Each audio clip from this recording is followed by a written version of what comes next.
just before 1. There's a lot of writing today. Okay, a function. Relationship between x and y such that each x value has only one y value.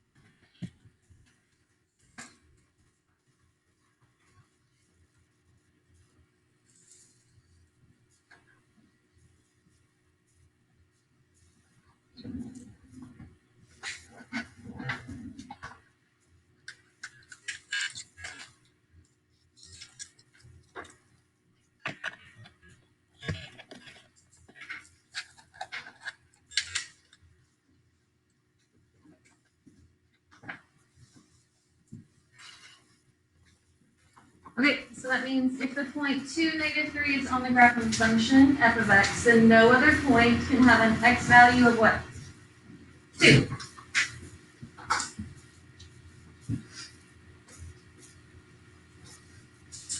However, it is possible for another point on the graph of f of x to have a y coordinate of -3. You could have the point 2, -3, and 5, -3, and it would still be a function, right? Because it would still pass that vertical line test. A one-to-one function is a function in which each y value has only one x value. So there's no repeating whatsoever. No y values and no x values repeat.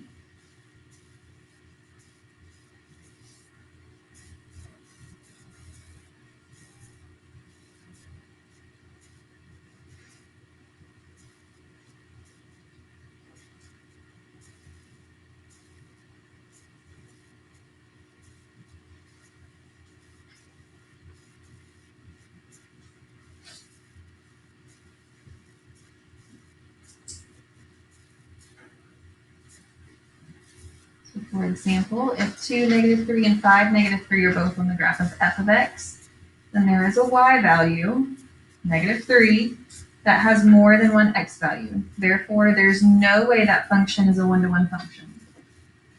This one-to-one means no repeating in x's or y's.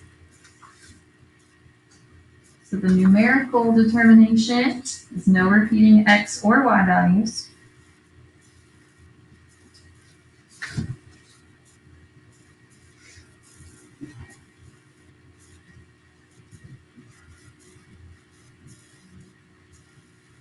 And we said the other day, if it was a function, what kind of test did it pass? The vertical line test, right? There's also a horizontal line test. So if it passes both the vertical and the horizontal line tests, then that means it's one-to-one.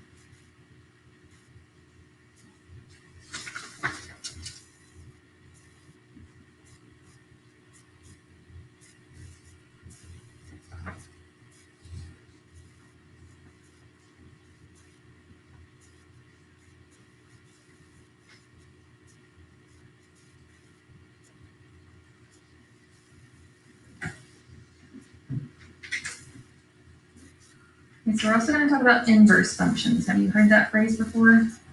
Yes? Okay. So the inverse of a function is the function that's formed by switching the x and y values in the ordered pairs of a function. And it's notated as f to the -1 of x.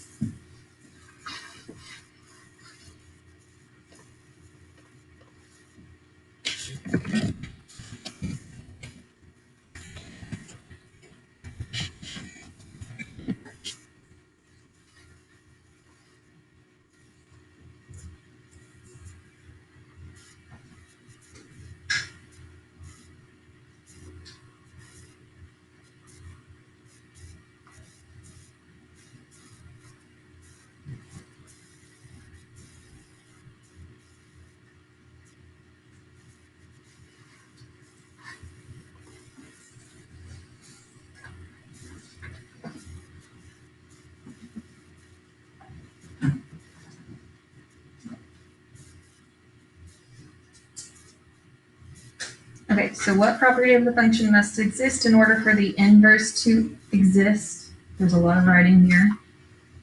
So if f of x is a one-to-one function, there are no repeating y values. When f inverse is formed, your non-repeating y values become your non-repeating x values. So if it's one-to-one, when you find the inverse, then your inverse is guaranteed to be a function.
So in Algebra 1, you probably did inverses like this, where you had y equals 2x minus 3.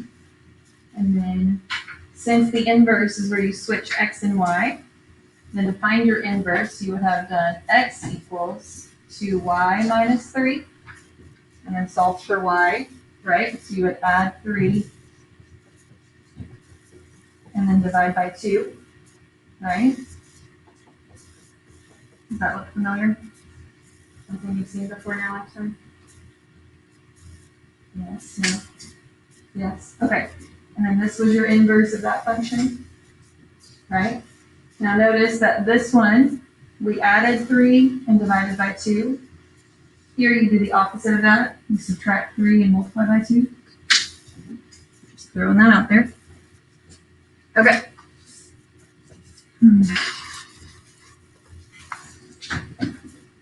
So numerically, to determine an inverse,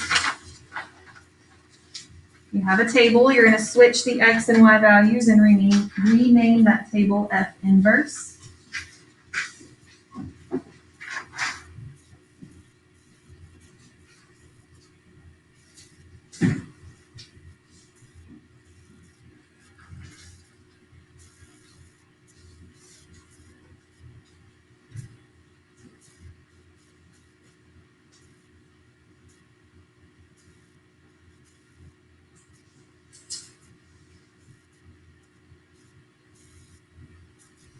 Graphically, if you're given a table or if you're given a graph, you're going to take those ordered pairs, switch your x and y values, and graph your new ones. Whenever you do that, you've taken the graph and reflected it over the line y equals x.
Okay, so now we have 6 examples.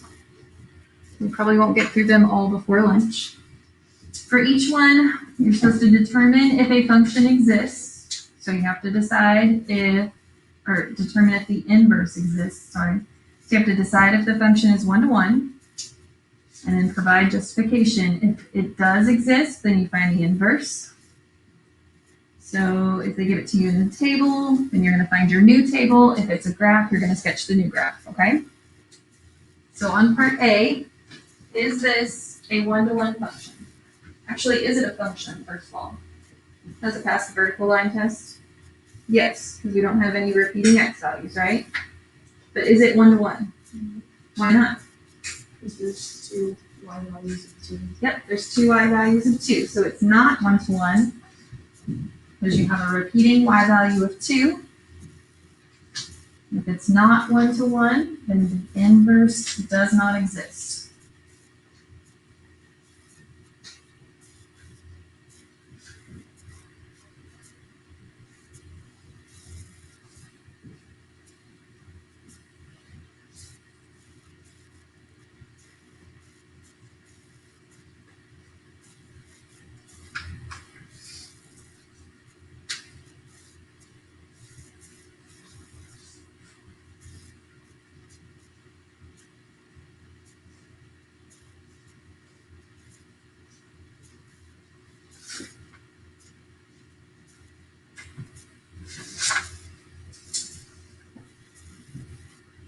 Part B, is it a function? The original one a function?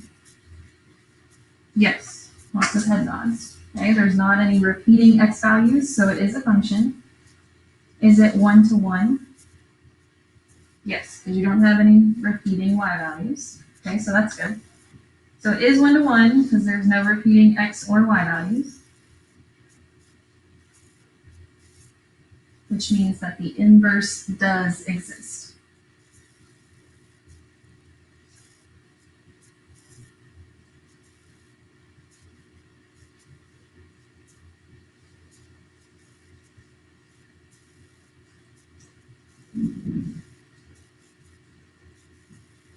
Okay, since they gave it to us in a table, we're going to find the inverse as a table. So when you find the inverse, we're going to take our x values, and they're going to become our new y values, and our y values are going to become our new x values. And instead of having f of x on the bottom row of our table, we're going to have what? F inverse, or f to the -1. Okay, so you're going to do exactly that. All of these x values became y values. All the y values became the x values. And then we have x and f inverse of x.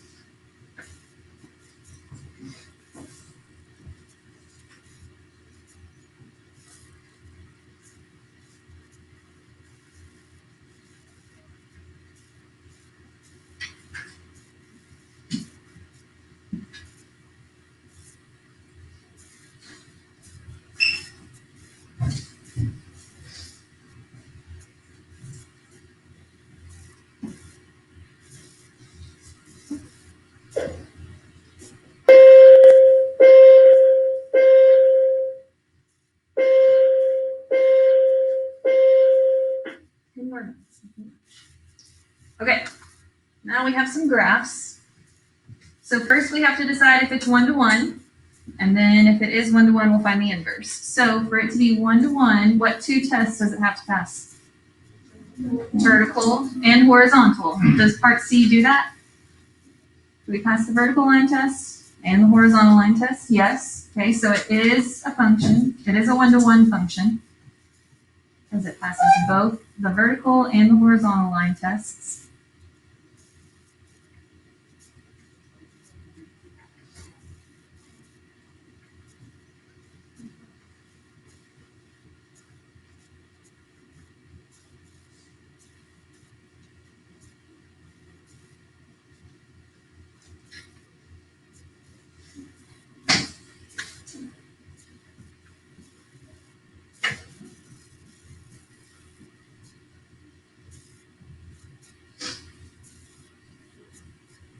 so the way that I would do this is I would make a list of my ordered pairs that are on my graph.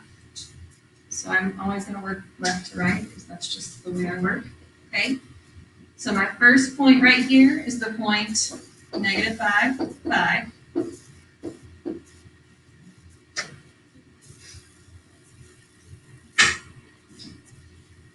Then I have the point -2, 1.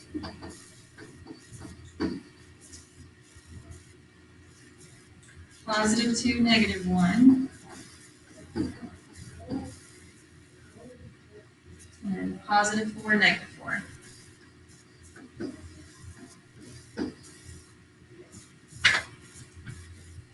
For the inverse, you're going to take your x and y values and switch them.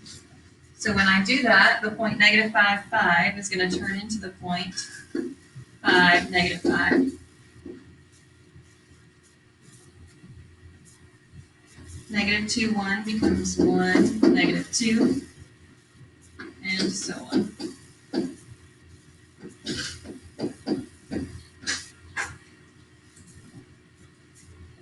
And you plot those points.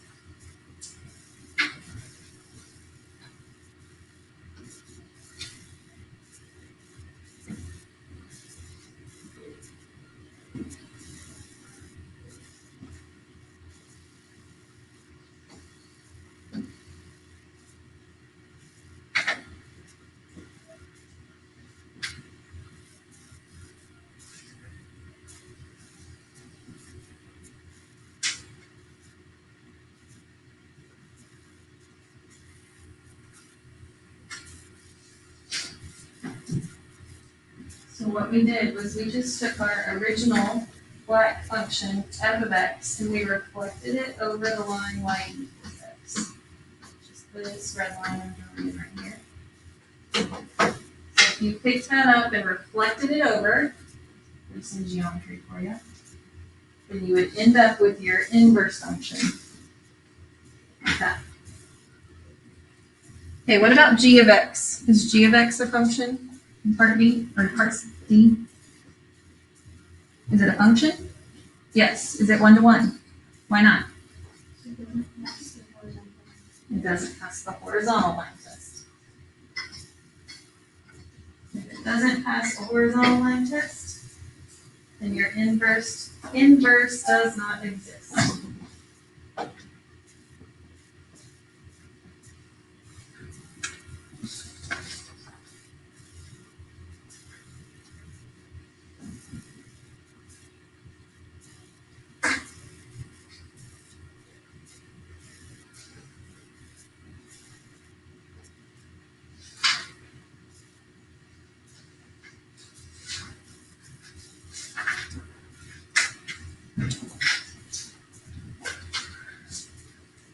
And there's just 2 more examples. I'm gonna let you do those without me.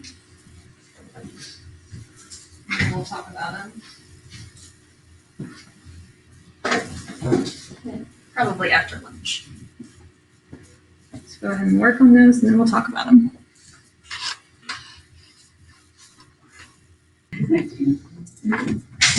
Okay, so really quick, we're gonna go over these 2 and then I'll let you work on your homework.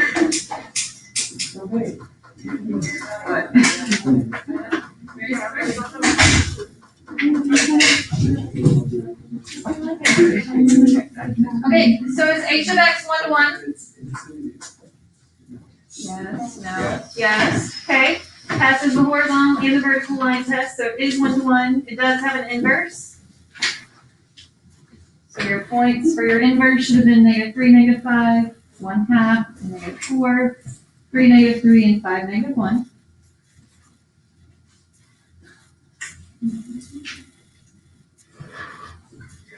Okay, what about p of x? Is it 1 to 1? Yes, so does it have an inverse? Yes. Okay, I just picked random points. Your points could be different than mine. But as long as it's a line that looks like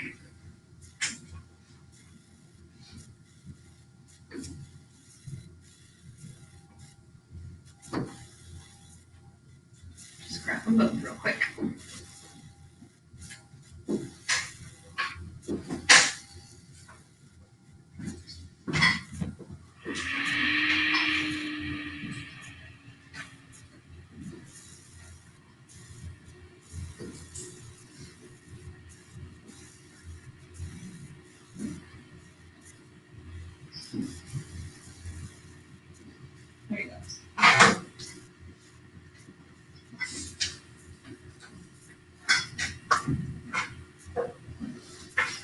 reflection over the line y equals x. Okay, originally, or if you look at that highlighter yellow thing for the whole unit, you're supposed to have free response 11 and 12 tonight, but we're not going to do those. We're going to do those together in class Thursday. So you're just doing day number 13 homework. Is it blue? It's the blue paper, so the blue. And you have 20 or 15 minutes to work on it. So that's nice.